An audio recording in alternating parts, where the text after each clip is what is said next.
ನಿಮ್ಮ ಕೈಲಾದಂಥ ಒಂದು ಸಪೋರ್ಟು ಸರ್ಕಾರದಿಂದನೂ ಇರಲಿ. ಯಾಕೆಂದರೆ ಇಷ್ಟೊಂದು 1400 ಮಕ್ಕಳನ್ನ ಇಟ್ಕೊಂಡು ನಾವು ಇನಾಗ್ರೇಷನ್ ಮಾಡ್ತೀವಿ ಮತ್ತು ಸಮಾರಂಭ ಮಾಡ್ತೀವಿ, ಭಾಳಷ್ಟು ಖರ್ಚುಗಳು ಬರುತ್ತೆ. ಅದನ್ನು ನಾವೇ ಎಲ್ಲ ಭರಿಸ್ತಾ ಇದ್ದೀವಿ. ಈಗ ನಮ್ಮ ದುಡ್ಡಿನ ಅಗತ್ಯ ಅಷ್ಟಾಗಿಲ್ಲ. ಬಟ್ ಸರ್ಕಾರ ಮುಂದೆ ಬಂದರೆ ಆ ಸ್ಕೇಲ್ ದೊಡ್ಡದಾಗತ್ತೆ. 1400 ಮಕ್ಕಳು 2000 ಆಗ್ಬೋದು. ಯಾಕೆಂದರೆ ದುಬೈನಲ್ಲಿ ಇವತ್ತು ಇನ್ನೊಂದು ಅಂಕಿಅಂಶ ಹೇಳಲೇಬೇಕು. ಅತ್ಯಂತ ಹೆಚ್ಚು ಅನಿವಾಸಿ ಕನ್ನಡಿಗರಿರುವಂಥ ದೇಶ ಯಾವುದಾದ್ರು ಭೂಮಿ ಮೇಲಿದ್ದರೆ ಅದು UAE. 3,30,000 ಜನ ಕನ್ನಡಿಗರಿದ್ದಾರೆ. 3,30,000 ಕನ್ನಡಿಗರು ಕನ್ನಡಿಗರು. ಇಂಡಿಯನ್ 3 ಮಿಲಿಯನ್ ಮೇಲಿದ್ದಾರೆ. ಅದರಲ್ಲಿ 3,30,000 ಜನ ಕನ್ನಡಿಗರಿದ್ದಾರೆ. ಇಡೀ ಅಮೇರಿಕಾ ತೊಗೊಂಡ್ರೆ 57,000 ಜನ ಕನ್ನಡಿಗರಿರೋದು. ಅಂದರೆ ಅಮೇರಿಕಕ್ಕಿಂತ 6 ಪಟ್ಟು ಜಾಸ್ತಿ ನಾವು ಯುನೈಟೆಡ್ ಅರಬ್ ಎಮಿರೇಟ್ಸ್ನಲ್ಲಿ ಕನ್ನಡಿಗರಿದ್ದೀವಿ.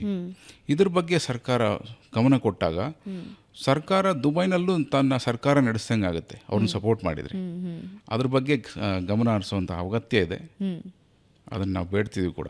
ಓಕೆ, ಕರ್ನಾಟಕದಲ್ಲಿ ಸ್ಪೆಷಲಿ ಭಾರತೀಯರಿಗೆ ದುಬೈ ಒಂದು ರೀತಿ ಬಹಳ ಆಕರ್ಷಣೀಯ ಸ್ಥಳ. ದುಬೈ ಚೆನ್ನಾಗಿದೆಯಂತೆ, ದುಬೈನಲ್ಲಿ ಒಳ್ಳೆ ಕೆಲಸ ಸಿಗತ್ತಂತೆ, ಒಳ್ಳೆ ಸಂಬಳ ಇದೆಯಂತೆ, ಅಲ್ಲಿ ಹೋದರೆ ಜೀವನ ಸೆಟ್ಲಂತೆ ಅಂತ. ನಿಜಾನಾ? ಖಂಡಿತ ಆ ಮಾತನ್ನ ನಾನು ಅಕ್ಷರತಃ ಒಪ್ತೇನೆ. ನನ್ನ 24 ವರ್ಷದ ಅನುಭವದಲ್ಲಿ ಅದು ಸಾಬೀತು ಕೂಡ ಆಗಿದೆ. ಕನ್ನಡಿಗರು ಯಾರಾದರೂ ಬರೋದಾದರೆ ಖಂಡಿತ ಒಂದು ಒಳ್ಳೆಯ ಜಾಗ ಇಡೀ ಭೂಮಿ ಮೇಲೆ ಏನಾದರೂ ಇದ್ದರೆ ಅದು ದುಬೈ ಅಂತ ಹೇಳ್ತೀನಿ, UAE ಅಂತ ಹೇಳ್ತೀನಿ.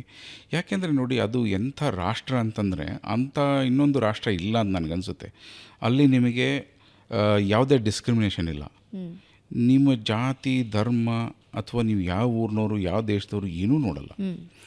ಆಮೇಲೆ ನೀವು ಡಿಸ್ಕ್ರಿಮಿನೇಟ್ ಮಾಡಿದವರಿಗೆ ಪನಿಷ್ಮೆಂಟ್ ಇದೆ. ಡಿಸ್ಕ್ರಿಮಿನೇಷನ್ ಮಾಡೋಂಗೆ racial discrimination is not allowed.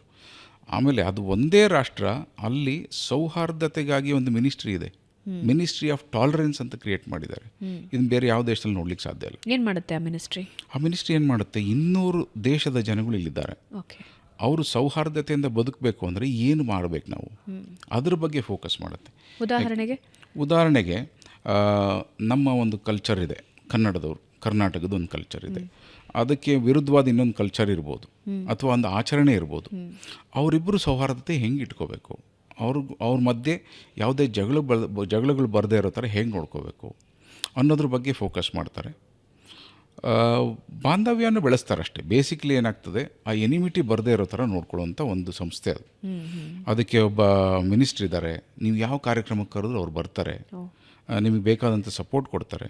UAEನಲ್ಲಿ ನೋಡಿ, ಲೇಬರ್ ಕ್ಯಾಂಪ್ಗಳಿಂದ ಹಿಡಿದು ಮೈನಾರಿಟೀಸ್ ಇರುವಂಥ ಎಲ್ಲ ಕ್ಯಾಂಪ್ಗಳಲ್ಲಿ ಎಲ್ಲ ಸೆಲೆಬ್ರೇಷನ್ಸ್, ಮೊನ್ನೆ ನ್ಯೂ ಇಯರ್ ಆಯಿತು, ಫ್ರೀ ಗಿಫ್ಟ್ಸ್ ಕೊಡೋದಾಗಲಿ, ಊಟ ಕೊಡೋದಾಗಲಿ, ಅವ್ರಿಗೆ ಎಂಟರ್ಟೈನ್ಮೆಂಟ್ ಕೊಡೋದಾಗಲಿ, ಇದನ್ನು ಸರ್ಕಾರ ಮಾಡ್ತಿದೆ, ಬೇರೆ ಯಾರೂ ಮಾಡ್ತಾ ಇಲ್ಲ. ಇಂಥ ಒಂದು ಸರ್ಕಾರ UAEನಲ್ಲಿದೆ. ಆಮೇಲೆ ನಿಮಗೆ ಭಾಳ ಸಿಂಪಲ್ ಪ್ರೋಸೆಸ್ ಇದೆ ಅಲ್ಲಿ. ಏನು ಮಾಡೋದಿದ್ರು ಕೂಡ ಬ್ಲಾಕ್ ಚೈನ್ ಟೆಕ್ನಾಲಜಿ ಅವ್ರು ಯೂಸ್ ಮಾಡೋದ್ರಿಂದ ನೀವು ಎಲ್ಲೂ ಯಾವ ಸರ್ಕಾರಿ ಇದಕ್ಕೆ ಹೋಗಿ ಕಚೇರಿಗಳಿಗೆ ಹೋಗಿ ವೇಟ್ ಮಾಡೋಂಥ. ಬ್ಲಾಕ್ ಚೈನ್ ಟೆಕ್ನಾಲಜಿ ಏನದು? ಬ್ಲಾಕ್ ಚೈನ್ ಟೆಕ್ನಾಲಜಿ ಇಟ್ಸ್ ಅಡ್ಮಿನಿಸ್ಟ್ರೇಷನ್ಗೋಸ್ಕರ ಯೂಸ್ ಮಾಡುವಂಥ ಒಂದು ಟೆಕ್ನಾಲಜಿ. ಅಂದರೆ ಎಲ್ಲದೂ ಲಿಂಕ್ ಆಗಿರುತ್ತೆ. ನಮಗೆ ಒಂದು ಎಮಿರೇಟ್ಸ್ ID ಅಂತ ಕೊಡ್ತಾರೆ. ಆ ಐಡಿನಲ್ಲಿ ನಮ್ಮ ಫಿಂಗರ್ ಪ್ರಿಂಟ್ಸ್ ಆಗಲಿ ಅಥವಾ ಬಯೋಮೆಟ್ರಿಕ್ಸ್ ಅದರಲ್ಲಿ ಸ್ಟೋರ್ ಆಗಿರುತ್ತೆ. This is my digital identity. ಅದು ಕೊಟ್ಬಿಟ್ರೆ ಅದು ಪೂರ್ತಿ ಅದರಲ್ಲಿರುತ್ತೆ.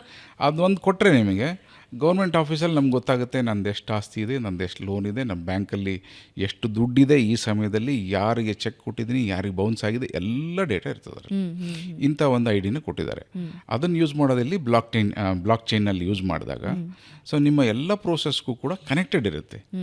ನಂದು ಒಂದು ಬಾಡಿಗೆ ಚೆಕ್ಕು ಬೌನ್ಸ್ ಆಯಿತು ಅಂತಂದರೆ ನಿಮಗೆ ಬ್ಯಾಂಕು ನಿಮ್ಮದು ಅಕೌಂಟ್ನ ಲಾಕ್ ಮಾಡುತ್ತೆ. ಇದು ಈ ಬ್ಯಾಂಕ್ ಅಲ್ಲ, ಇನ್ನೊಂದು ಬ್ಯಾಂಕ್ ಮಾಡುತ್ತೆ. ಯಾಕೆಂದರೆ ನೀವಲ್ಲಿ ಡಿಫಾಲ್ಟ್ ಮಾಡಿದ್ದೀರಾ ಅಂತ. ಈ ರೀತಿ ಎವ್ರಿಥಿಂಗ್ ಕನೆಕ್ಟೆಡ್. ಇದು ಈ ಟೆಕ್ನಾಲಜಿ ಯೂಸ್ ಮಾಡೋದ್ರಿಂದ ನಿಮಗೆ ಯಾವುದೇ ಕಚೇರಿಗೆ ಹೋಗೋ ಅಗತ್ಯ ಇಲ್ಲ, ಅಲ್ಲಿ ಯಾರನ್ನೂ ಇನ್ಫ್ಲೂಯೆನ್ಸ್ ಮಾಡಿಸೋ ಅಗತ್ಯ ಇಲ್ಲ, ರಿಕ್ವೆಸ್ಟ್ ಮಾಡೋ ಅಗತ್ಯ ಇಲ್ಲ. ಏನೇ ಪ್ರೋಸೆಸ್ ಇದ್ದರೂ ನಾವು UAE ಪಾಸ್ ಅಂತಿದೆ, ಅದರಲ್ಲಿ ಒಂದು ಆಥರೈಸೇಷನ್ ಕೊಟ್ಟರೆ ನಮ್ಮ ಕೆಲಸ ಆಗೋಗುತ್ತೆ. ಈ ID ಯಾರಿಗೆ ಕೊಡ್ತಾರೆ? ಈ ID ಅಲ್ಲಿರುವ ರೆಸಿಡೆಂಟ್ಸ್ ಅಂತ ಏನು ಹೇಳ್ತೀವಲ್ಲ, ಅಲ್ಲಿ ಎಂಪ್ಲಾಯ್ಮೆಂಟಲ್ಲಿದ್ದರೆ ನಿಮಗೆ 2 ವರ್ಷದ ರೆಸಿಡೆನ್ಸ್ ವೀಸಾ ಸಿಗುತ್ತೆ. ನಿಮ್ಮ ಎಂಪ್ಲಾಯರ್ ನಿಮಗೆ ಅದನ್ನು ಕೊಟ್ಟಿರ್ತಾರೆ.